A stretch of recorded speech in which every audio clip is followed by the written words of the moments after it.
niyo si Mrs. sa pinaka nakakakiliti niyang part ng body? Yung pwede ipalabas sa TV. Ano yun? Hita. Okay. Natense ako. Oh. Come on, Shin. Okay. Hita. Baka masampal ako eh. Nakaganon na yung kamay ko.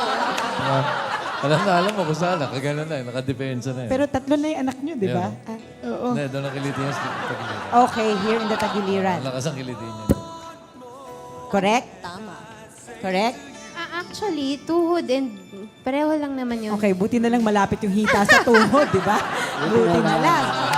Jenny, sabi ko sa side at kilikili eh.